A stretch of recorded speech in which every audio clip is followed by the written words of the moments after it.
I'm going to talk about open source challenges in the enterprise. I think you might have had a session here in February about open source, so hopefully some of this is just a quick repeat, but most of it I'm hoping is new stuff.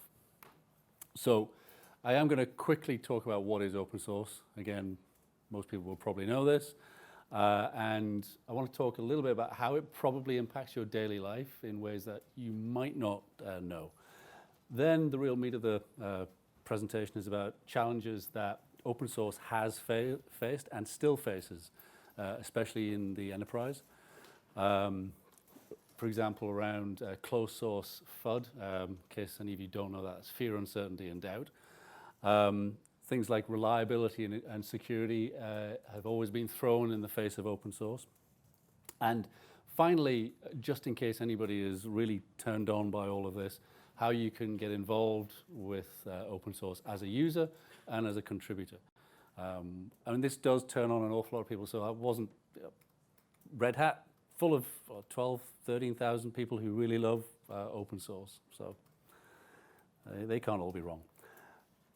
All right, so quickly, what is open source software? So before I actually, well, as you're reading that, and I'll call out some of the highlights, I just want to mention throughout this talk, I'm probably going to pull out a few definitions from opensource.com. That's it's an open source website. It's sponsored by Red Hat, but it's very, very vendor neutral. It's basically meant to be a place where anybody who wants to learn pretty much anything you want about open source can go there, can also participate, and can read articles, etc. So, and importantly, I didn't pull this from Wikipedia, which is another example of open source, but for one reason or another, I think getting it from opensource.com is probably better. So, as this says, open source software is software that source code is available for anybody to inspect, modify, and enhance. So in fact, the modify and enhance aspects are really, really important because, as we'll see soon, people have been giving away software for quite a while, giving away source code 30, 40 years ago. It's the ability to modify that code and often and importantly in a coherent manner and enhance it and contribute to it that actually differentiates open source today from what we were doing as a software industry, like I say, 3 or 4 decades ago. And some other things that I've highlighted in this definition, which, like I say, you can read it at your leisure because, well, there'll be this recording, but we'll try and make the slides available. There is, behind open source, there's this notion of open exchange of code and ideas, collaborative participation, so everybody should be allowed to get involved in open source, no matter what your background. Even if you're not a 15-year, 20-year software engineer, if you want to get involved in open source, you should not be barred from that simply because you're quite new to the field. Rapid prototyping is also a key area for open source. There is a mantra that is in open source in general, but we have a lot of it in Red Hat, which is release early, release often. So don't try and make your project perfect and then release it, because by that point people will probably have moved on to something else. Just get something out there that's usable and then rapidly iterate with the benefit of the community. Transparency, meritocracy, so you gain credence in the community, you gain the ability to do commits and things like that based on your participation. There is, with a few exceptions, but there's generally no person who is more important than somebody else if they've all contributed to the open source effort equally. And well, community-oriented development should be fairly obvious from all of this. So to understand open source and some of the challenges, I actually think we need to have a little bit of context of what predated it. So we're going to have a quick, brief history of time. And I don't know how many people in the audience, looking around, probably less than 50%, recognize any of this, but before the 1980s, heterogeneous environments encouraged code exchange. Everybody, particularly in academic institutions in the US, was encouraged to share their code, to have collaboration, but this was not open source. As we moved through the 80s and the 90s, code was still shared, but it typically was shared in the likes of PC magazines, so Personal Computer World and Your Computer and all those sort of things. I remember when I started in computing in the late 70s, you'd run down to the shop, you would get your latest version of PC World, you would flip through to find the listings of the games and start typing it in. Obviously, this is code sharing, but it doesn't fit the open source model because I could modify the code if I wanted to, but I couldn't give it back to the wider community. If I found a bug in the code, probably the only thing I could have done was written into the magazine and told them, and maybe 6 months later they would have done an update. But code sharing has been something that we have done as an industry for a long, long time. Open source is building on that. It's not that code sharing suddenly started, 20 years ago. So in the 1980s and 90s, a gentleman called Richard Stallman launched the GNU project. This was in '83. Free Software Foundation was begun in '86, and the GPL, that's the GNU public license, which is a very popular license, was released in 1989. At around about that time, there was a lot of free software typically being distributed, even before the GPL, by universities in the US, in the UK, and elsewhere. They tended to have their own license that perhaps the legal team within the university had written up. So I'm kind of speaking with some of the people who are here this week from experience. At that time, for instance, we were involved in a project and we were making our C++ code available, and we would typically do a release maybe once every 3 months, once every 6 months, whatever we thought was the right cadence for changes that had happened.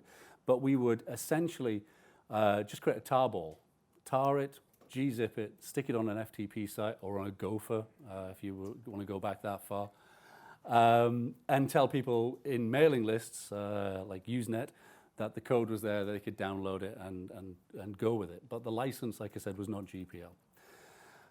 In 1991, though, another, I'll say gentleman, I think he was a student as well at the time, called Linus Torvalds, released the first version of Linux. And that was taken to heart by academia and by research communities for a number of reasons, one of which it was free.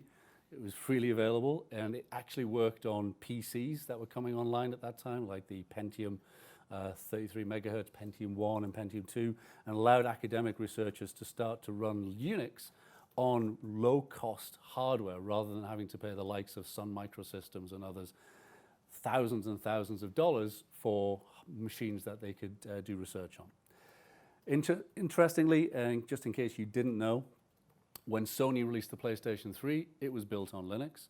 And when Google brought out Android, Dalvik and the Android ecosystem is based on a Linux variant as well. So Linux has really been a core driver, as we'll see, of open source over the years. And the term open source was coined in 1998. There's somebody in the room who reckons he was involved in that coining of that term. But all right.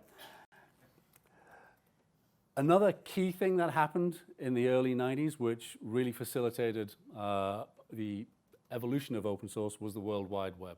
So Tim Berners-Lee wrote the first HTTP daemon while he was at CERN, and he made it available freely for people to download. And again, this whole free aspect of and being able to build it for your environment really kick-started the web. And if you think about where we are today versus where we were then, I don't know if anybody was around using the web in 93. Well, I know some people were around in the web in 93, yeah.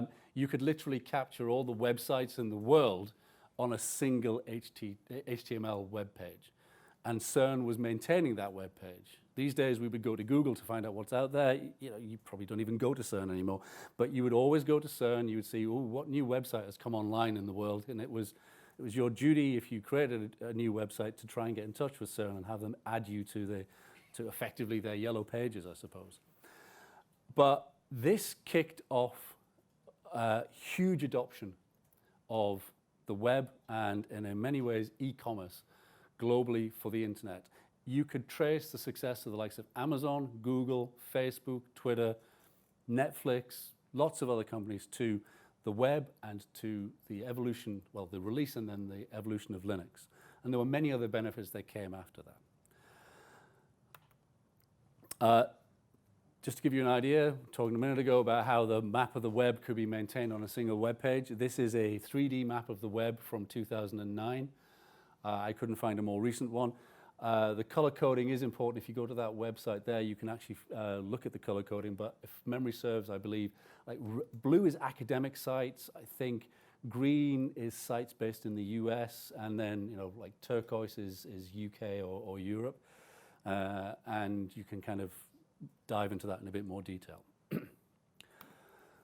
Okay, so we've had a quick history of what we were doing before open source really happened.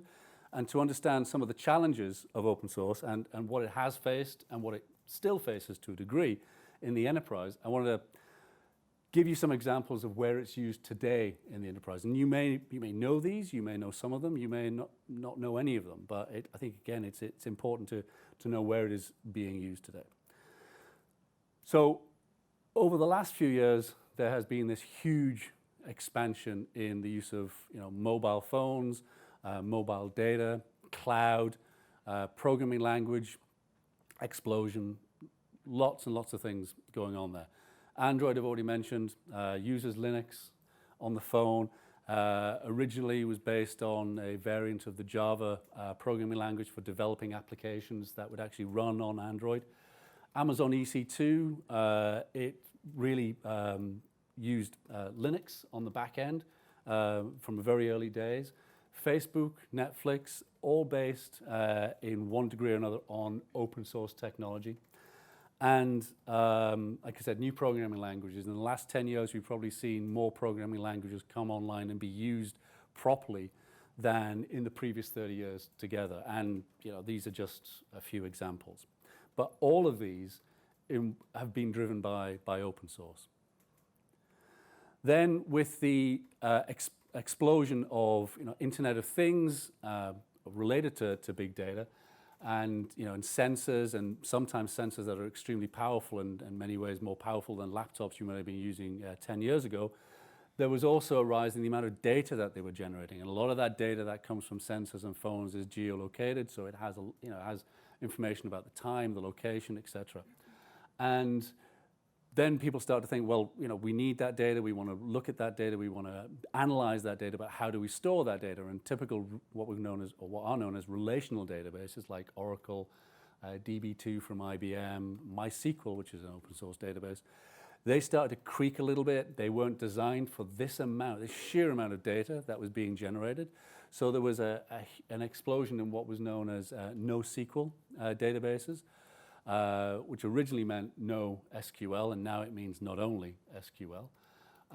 But every single one of the logos that you see up there either represents an open source effort or a company that uses open source in one way or another. So even Oracle, they acquired Sun Microsystems, and from that acquisition they got MySQL, which is up there. And they also have other activities, other activities in open source. But everything here is all open source. And in fact, I would say that most of the work, if not all of the work in the area of big data and NoSQL has been done in open source first, possibly even exclusively.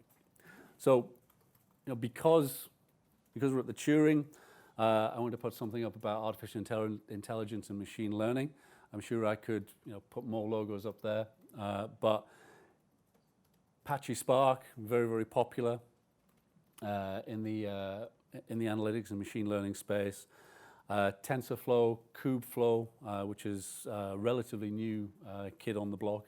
Again, all open source, being driven by a number of different companies and a lot of different contributors, but all open source. So from the previous slides, looking at what enterprise is using and these combinations of things from open source, you might think that the benefits of open source are pretty obvious, and that open source is extremely competitive with closed source solutions. Competitive in terms of reliability, dependability, performance, cost. Otherwise, enterprises wouldn't use it. Many of the areas that we see things like NoSQL being used, or Some of the examples on the previous slide with Android, etc., are fairly mission critical. So you don't want to kind of mess around with these things. And you might think, well, closed source is pretty much consigned to the history books, and open source has got to be the default. Unfortunately, it's a little bit more complicated than that. And we're going to see why it's been a little bit more complicated than that. This is a picture of a gentleman called Steve Ballmer, who used to run Microsoft. And back in 2001, he made this statement that Linux is a cancer that attaches itself to intellectual property sense to everything it touches. Microsoft were going all out to basically kill Linux, kill open source at this point. And this is probably the most famous quote of, well, anybody. There were a few other companies that were doing similar things, but I think Steve Ballmer, being the character that he was at the time, kind of captured the media. And this is the thing that rang around the world. Now, he was saying this not just because open source was seeing this huge interest from developers and also from industry, but also because, as it says in his quote, or it hints at in his quote, the licensing that gets attributed to open source. And this is one of the hurdles that open source in general, and certainly in the enterprise, has faced and continues to face. There are a plethora of licenses that you can choose from when creating an open source project. And some of those licenses can restrict how you can actually use those projects in production. In fact, may have knock-on effects on what you have to do once you start to embed them. Linux uses the GPL license. And this is still the case today, but it's not as bad as Steve Ballmer was trying to make out. Usually the kind of concerns that we hear about open source from companies that would like to adopt it and use it or get involved in it, and vendors who would like to try and push back on that, are things like, well, there's not enough quality open source code out there. It's all people playing around in their back bedroom in spare time. The use cases aren't broad enough for enterprise adoption. Closed source has been around for so long. We know what you need. You trust us. We're in production. Why change it if it's not broken? And then some quotes. Well, at least one quote that I got directly from one of our customers a while ago was, open source. We've been told open source isn't good enough for the enterprise. It's only good enough for playing around. I'm fine to download and kind of kick the tires on something and figure out what I might want to do if I then decide to be an adult and go and buy something from a closed source company. And related to that is that the quality of open source developers are not as good as the closed source developers that you might get from a closed source company. And then there's another point of, where do I start? If I'm interested in even evaluating what's out there in open source, where do I start? And let's look at this last bullet just for a second about where to begin, because when you think, why is that a problem for open source? Well, as Douglas Adams said, space is big, and open source is kind of big. Here's some examples. GitHub is a very, very popular site for people to use to host open source projects. And when I took this screenshot, there were 11 million people using over 27 million projects that were on GitHub in lots of different languages. There's another quick screenshot of part of the Apache Software Foundation and the Eclipse Foundation on the far left. And then down here, we have the JBoss developer site, which is where Red Hat hosts many of its popular upstream projects. And as you can see, there's a lot going on here. I should say, first of all, by the way, Apache and Eclipse are foundations that have sprung up in the last 15 years or so as places where people can host their projects. They kind of predate GitHub. They use GitHub more or less these days. But they're really good places to go if you want to have a vendor agnostic experience of various projects. So they both, there are other foundations, but both Apache and Eclipse strive very, very hard to make sure that projects aren't dominated by one vendor or another, which is a good thing. If you have a project that's dominated by a single vendor and that vendor goes out of business or decides to change their business and go somewhere else, you may then find that you basically can't support the project that you have been using in a potentially mission-critical environment. But anyway, like I said, there's an awful lot going on here, an awful lot of projects. If you're interested in a particular topic, where do you start? Which one?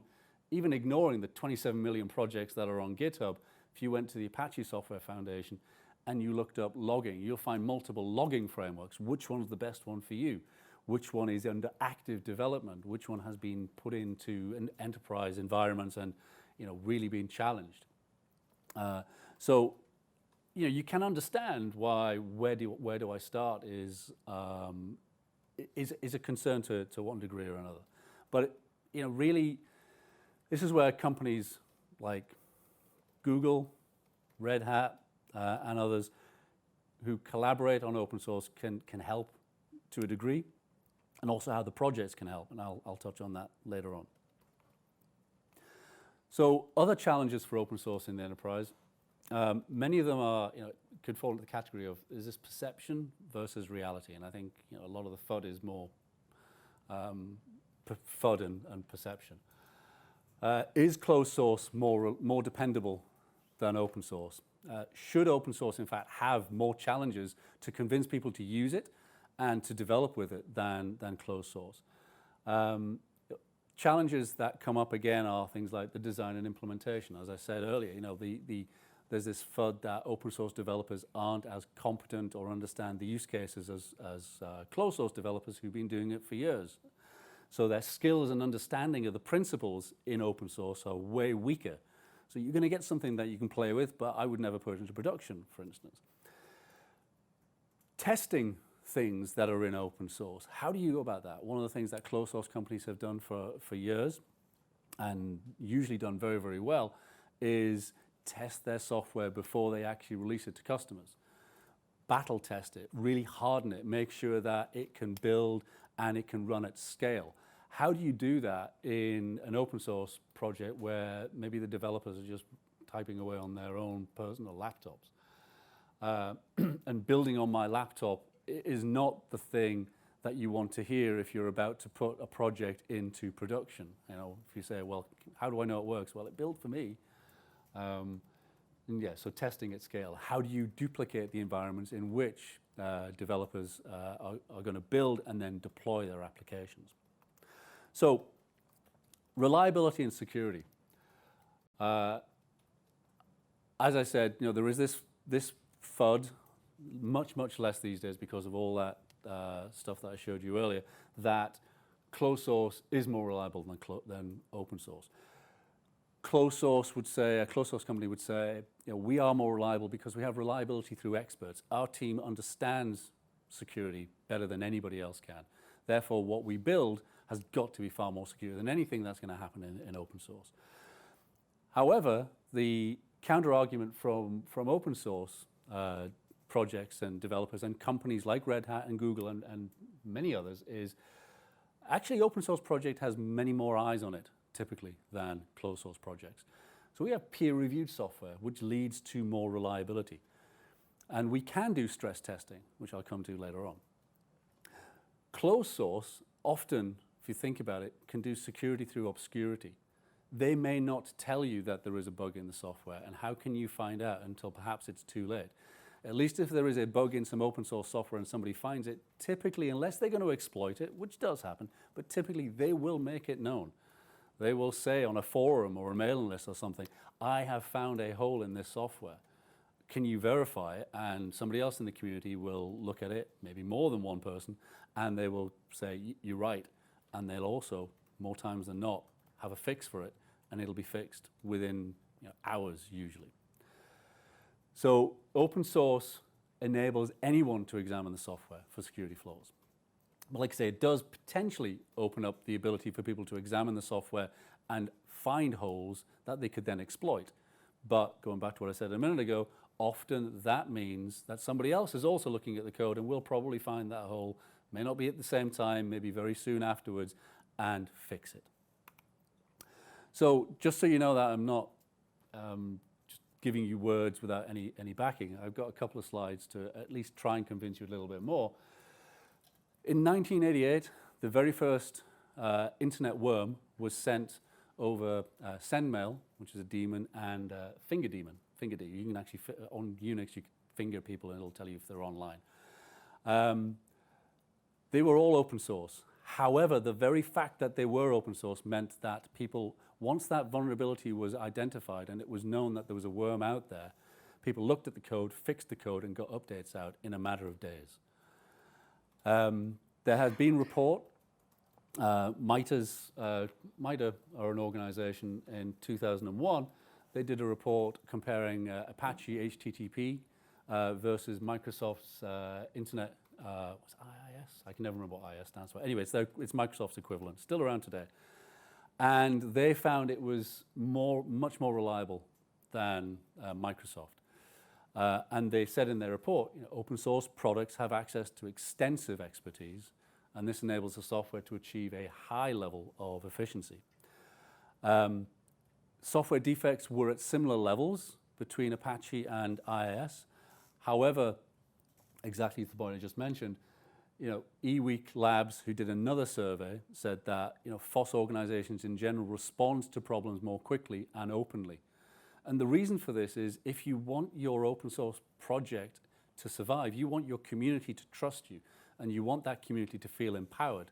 And if somebody reports a bug, like a way of doing an internet worm with SendMail, and you completely ignore them, they'll probably go off somewhere else and either create a competitor project to you or find an already competitor project and get involved with that. So you really want to make your project successful by enabling your community. There was another company called Coverity who did a 4-year research effort on the Linux kernel. And they found fewer software bugs in that than the industry average of other operating systems. The URL there, the tiny URL, is actually a link to the research paper that came out after that, so you can find all this information there. But they found 985 defects in 5.7 million lines of code of Linux kernel at the time. A typical program of similar size would have more than 5,000 defects. And they attributed this to the more eyes on the problem. And another study found MySQL had fewer defects than 200 proprietary programs as well. So, this quote here, open source model code is written with more care and creativity because developers are working only on things which they have real passion for. And again, going back to what I said a minute ago, they want their projects to be successful. So if you find a problem with it, whether it's a bug or some feature doesn't quite work the way you think it should, then it's in their best interest, and typically they'll want to do it anyway to actually fix it, to listen to you and fix it. However, and this is a challenge that still faces every open source project today.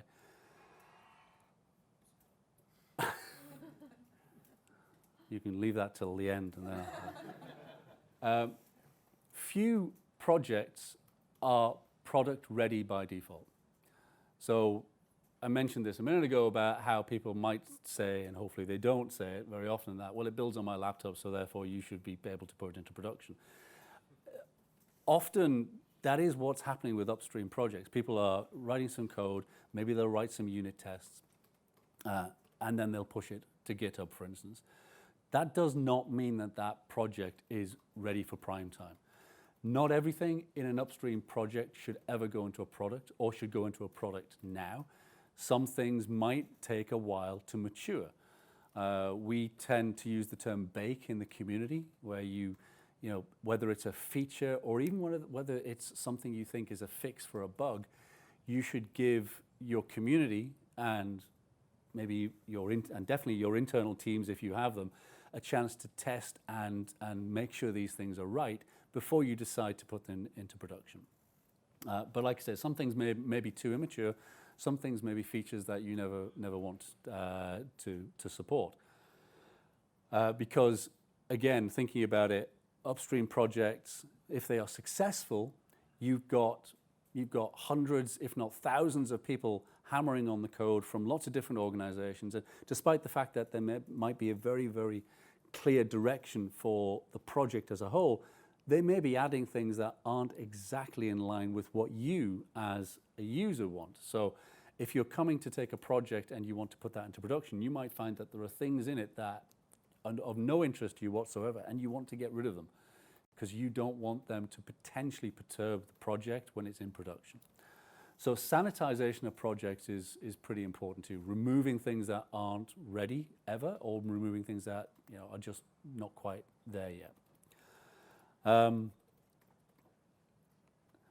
So this is an example of kind of how we try to think about it in Red Hat, where we have more products than this, but I'll just put the two probably most popular at this stage. So Red Hat Enterprise Linux, which is our productized version of Linux, and then JBoss Application Server or Enterprise Middleware. Both of those are products that are based on thousands, and in some cases, if you follow the transitive dependencies, hundreds of thousands of different projects. Some of these projects might be really, really small. Just, if you look at the Linux kernel, for instance, there's a lot of projects in the Linux kernel, and you've got lots of other projects that layer on top of Linux. They may do very, very small things, but they're crucial things, and you still depend on them. So we have to take all of these projects, and we have to effectively productize them into these two products in a way that we could stand behind, we could support, and we know how to patch. And that might mean we have to sanitize, as I said earlier, that we decide there are some things, it could be things our own engineers are working on that we're just not ready for doing yet. Or maybe things that are in the community that we'll never want to support.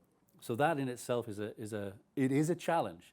Not every project goes through this. And there are a number of companies out there that perhaps unknowingly look at open source, look at the successes that are going on in other areas and think, well, I found this open source project in GitHub or even on Apache or Eclipse. Must be good to use. I'm just going to use it and put it in production. And they don't actually understand that, well, perhaps you should have understood the code a little bit more and looked at some things in there that are not quite ready for you yet. So I've already hinted at this before, but one of the key things that goes into turning a project into a product, and it is part of the FUD that we used to hear from the likes of Microsoft, is around testing and stress testing and testing in environments that match those that you're going to deploy into. If you can only test on your laptop, there is absolutely no way that you can ensure that something that works on your laptop is going to work in an air traffic control system. And if you don't even think about that, I definitely don't want to be flying on a plane that goes anywhere near an air traffic controller who's relying on software that, well, A, that I wrote, and B, that I tested on my laptop. Thing to understand is unit tests are not the same as QA testing. So if you've written unit tests, hopefully you'll know this. If you've run into people who do QA or QE, quality engineering or quality assurance, they're kind of the same thing. You'll know that one is I'm just going to test this feature that I put in, make sure it conforms to the signature that perhaps I got from a specification document. The other is I'm going to test this thing to the fact it dies. I am going to load test this. I'm going to throw 100,000 users at this thing in 5 minutes and see what happens to it. That is very, very hard for your average developer to do when they've only got their laptop and they're sat in their bedroom doing this on spare time. So this means that it tends to be the domain of companies like Red Hat, but it's not the exclusive domain, I will say, to bring hardware and people to the problem, to look at these projects, say, that's a really good project there. but we know it's probably not ready for prime time as we download it from, let's say, the Eclipse Foundation or GitHub. But we're gonna really put it through the ringer. We're gonna start throwing 100,000 connections at it. We're gonna start pushing it to the limit. And as we do that, maybe we'll find problems. And if we do, we'll find the solutions to those problems, and we'll make those solutions available upstream to the project that we got it from. And performance testing is also part of this as well. So making sure that this is something that, as I said, will scale. And if you need it to scale linearly as you throw more machines at it, then we'll test that is actually the case. And open source projects that go into the enterprise, they all need to go through this kind of thing. It doesn't matter whether it's done through Red Hat or yourselves. You all need to check that this is what's really going on before you deploy any open source into an enterprise environment. So hopefully this is fairly obvious for why we need to do these things, because I've mentioned it a little bit. But when you deploy into an enterprise, you're not deploying to some place that is going to be only running for 4 weeks, let's say, or for a year. We're talking about air traffic control systems. We're talking about banking, finance, hospitals, nuclear power industry, for instance. We are talking about places that put software into production that they expect to be there for decades. So banking systems, we work a lot in Wall Street, the City of London, and they often look at 2 decades for software to be there. They need it to be reliable, and they want to make sure it's there for the next 20 years. So taking something from an arbitrary project and not doing that kind of due diligence, and then ensuring that you can support it for these environments is really really risky, because if you don't understand the code and you don't understand who's actually hacking on the code and contributing to the code, you could suddenly find that they have gone somewhere else, and you are left holding the code that you don't understand and you can't patch. And a bank, or worst case scenario, a nuclear power station, needs you to patch it quickly. So you have to account for maintenance. And again, this is something that enterprise software for closed source takes into account. They do this. Enterprise systems, I used to work at HP. We have colleagues in the room who worked for Microsoft and other closed source companies. This was what they built themselves on, being able to say to a bank, yes, we will be here in 20 years' time, and yes, we will be able to keep patching that for as long as you need it.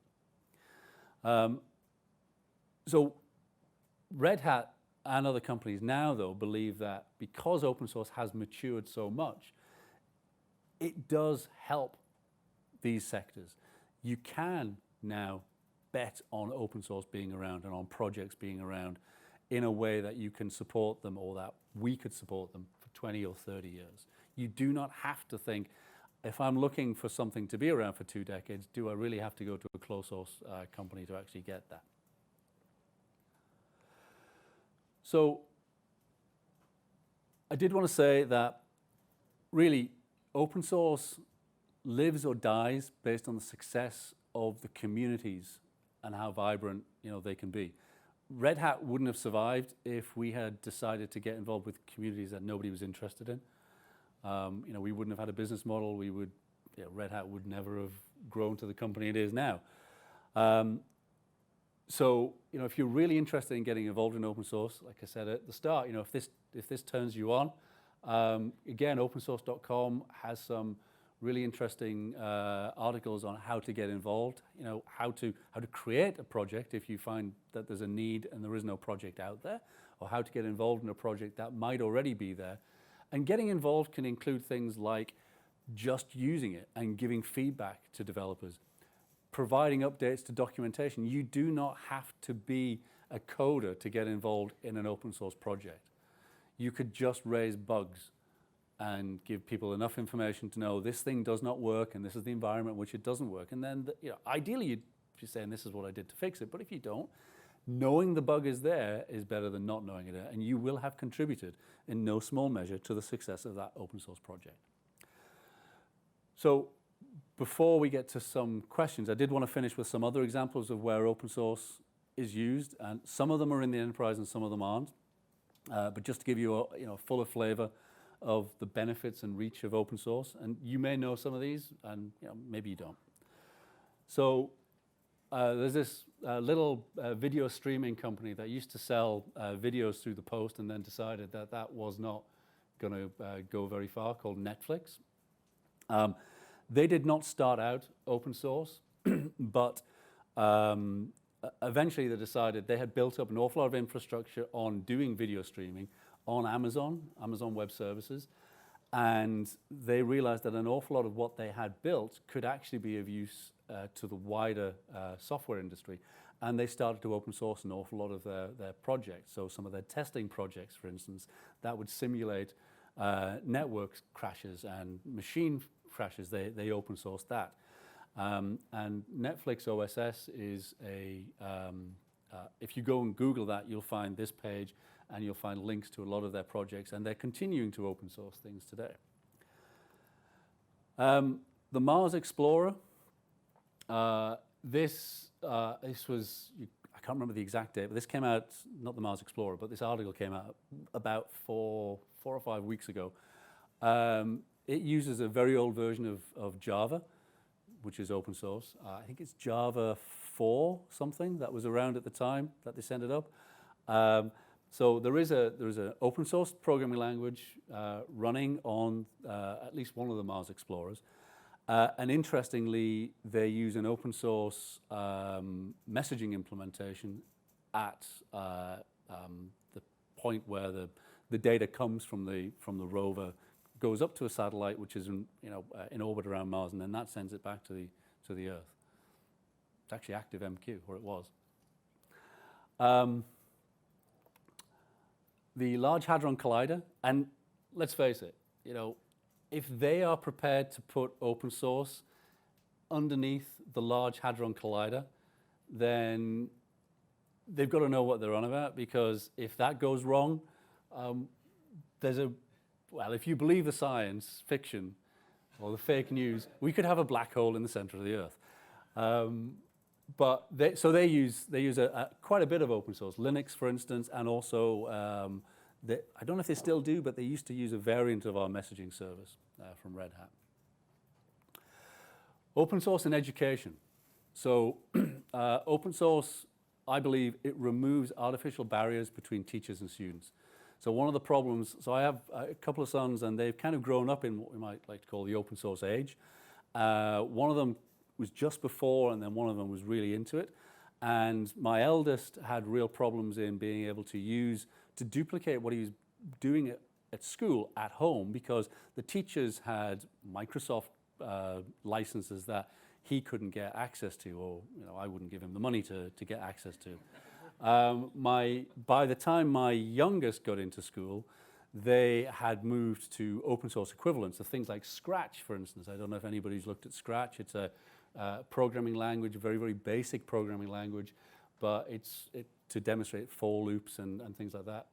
So teachers use that, and it's available for kids to use, and it runs on any operating system that you want to use. And so kids at home can do homework and can duplicate what they've been doing at school. And then there's another thing down the bottom called DevOps for Kids.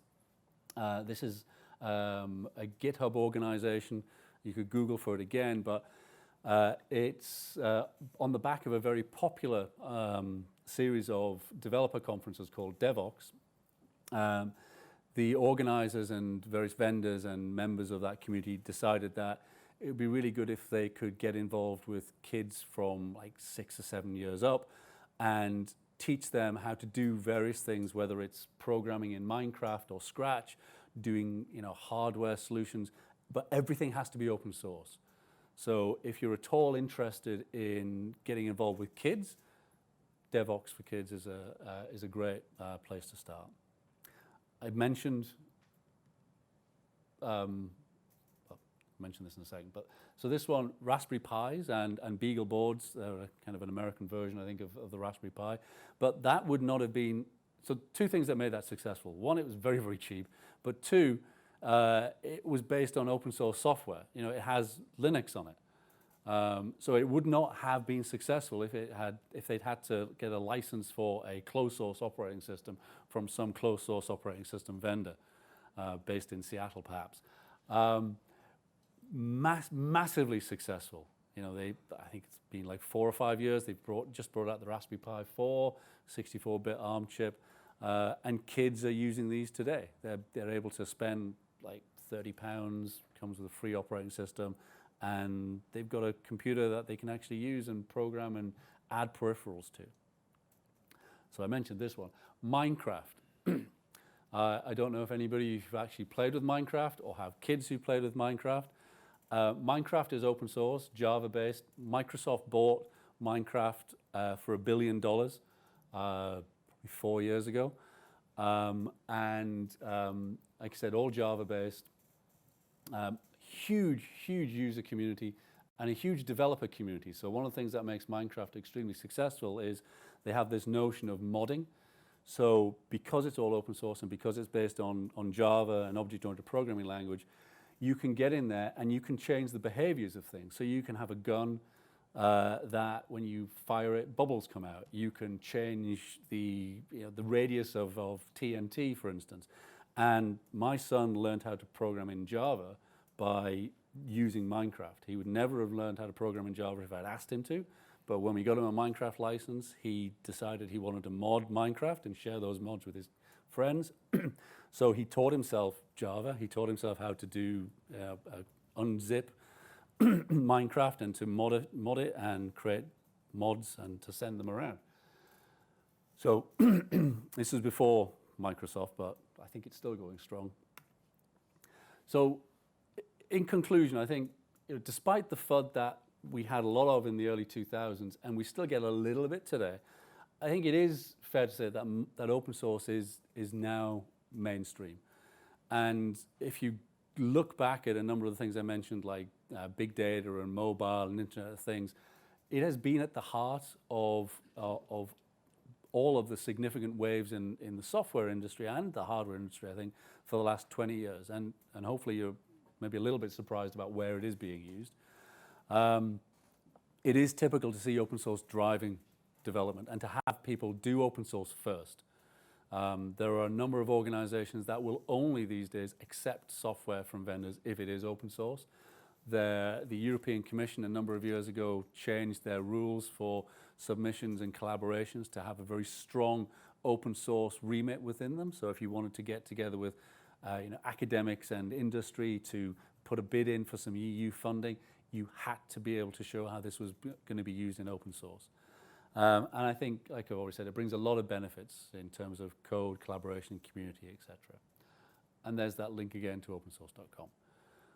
So that's all I had to say. I think we have some time for some questions. If anybody has any, I have a microphone here. Or I work on electric vehicles, and it's not directly on electric vehicles, but automotive grade Linux, maybe you've heard of it. Yes. It's an open source platform used by some of the major car companies in the world to develop the connected vehicles. So that's also a great example where you didn't think they would trust open source, but they've collaborated to build the common pipework and then adding maybe 20% of their effort to make it their own, like Toyota versus Suzuki, for example. Yeah. Thank you.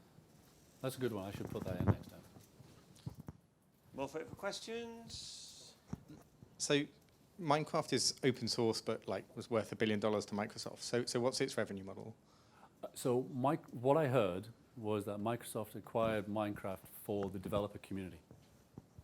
So the company behind Minecraft at the time, I can't remember their name, their revenue model was basically they sold a license. You could build it, but you should get the licensed version from them and use that. But I don't know what Microsoft do with it since. Were open, closed, or open source and closed source developed side by side, or was one first and they kind of branched off each other? So the definition of open source only came about in 1998. Okay. Closed source, I think, closed source. Open source in some variants where people have been sharing code has been around since the 1960s. But really, it wasn't until like 98, the 90s, trying to think about when Ada Lovelace's notebooks were published. Well, that would be another way of code sharing, yes.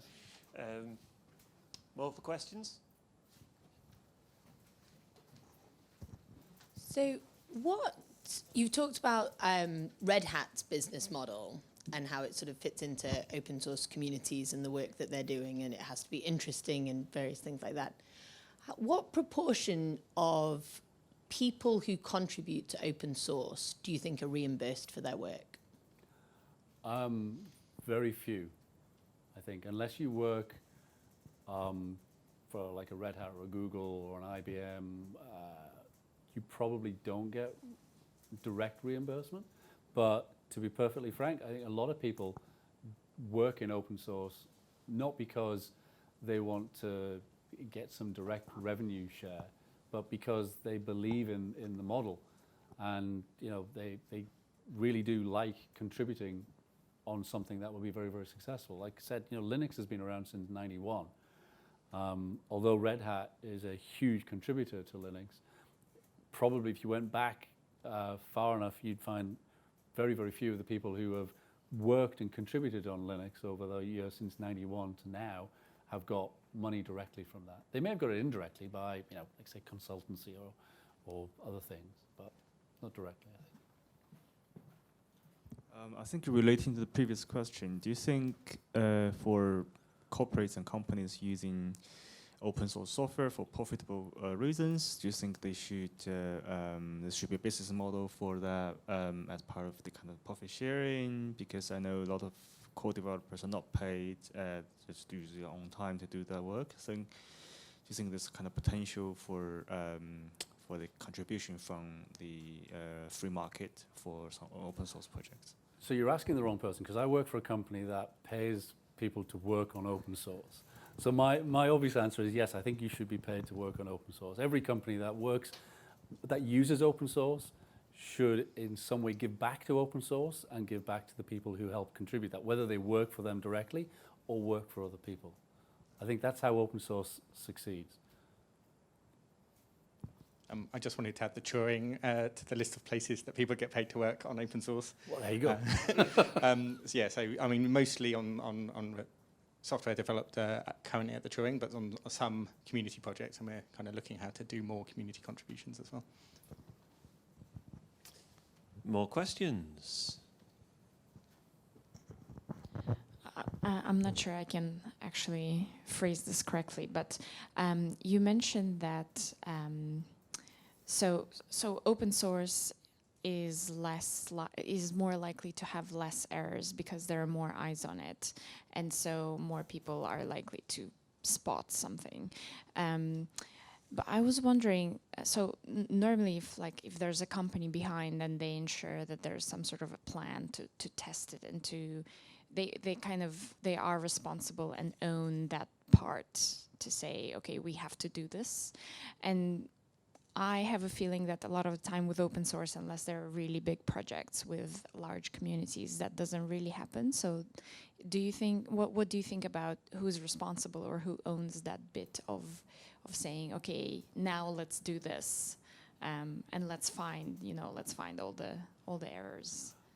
So I think assume positive intent. So I honestly think most developers, if not all developers, when they're writing code, they're not writing it to add bugs or security holes.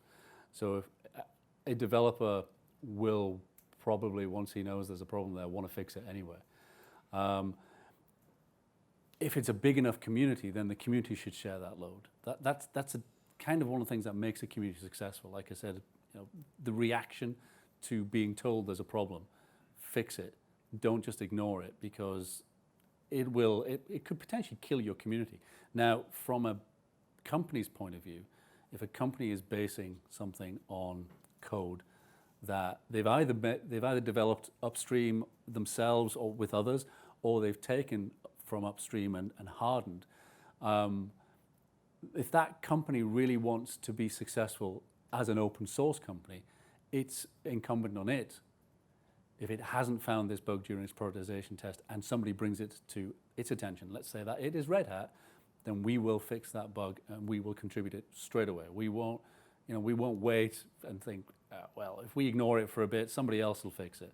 So, there have been a number of significant bugs over the last few years, and some caused by, Intel architecture issues, for instance. And we have gone and fixed those issues in the Linux kernel very, very quickly, because it's bad for our reputation, it's bad for our customers as well. So it's important that we do that. I'm just curious if you can describe a bit more how a company looks or first looked at open source and saw the profitability of it. That's one of the questions my students ask me about, like if you're doing open source, and yet I have students go on to college and they're so excited about open source when they come back and talk to me. So I'm curious about how it was first seen as a profitable enterprise. So do you mean historically? Oh, I'm old, I'm not that old. So I can give you an example that I kind of lived through a bit, which was JBoss. So I worked for a company called JBoss in 2005 before we got acquired by Red Hat in 2006. JBoss's business model dated back to 2000, 2001. They were in the enterprise Java application server space. And at that point, the Java application server was the dominant way in which you developed enterprise applications in Java that ran in back-end systems, in banks and stuff. And that market at that point was dominated by IBM, BEA, Sun Microsystems, and a few others, HP, for instance. But they were all proprietary. There wasn't a single open source vendor at the time. A gentleman called Mark Fleury, he actually looked at this and said, people are paying through the nose for these application servers. Maybe they'll pay a little bit less for something that is open source. So commoditization is really where he came at it from. He reckoned that not only would they probably pay less, but as you started to look at how the app server market was developing, the added value that IBM and HP and others were giving to their customers wasn't on the lower levels anymore. It was the stuff that was sitting on top. So in general, I think the open source succeeded at that point by recognizing which levels in the software stack were about to become commodity and probably be too much overhead for the big vendors like IBM to want to continue to monetize. And yet they were going to have to, because they were going to, let's say IBM had 1,500 developers working on their app server. When JBoss was eventually acquired by Red Hat in 2006, we probably had 70. So he identified that not only was it a cost saving, but also a commoditization aspect. So he went in and he and a few others, and then like I say, eventually 70 or so developers built an open source equivalent of the WebSpheres and the WebLogics that were out there. And the rest is history. So I think it's similar for other open source projects. Maybe not exactly the same, but I think it's probably a good starting point. Thank you very much, Mark. It's been a great session.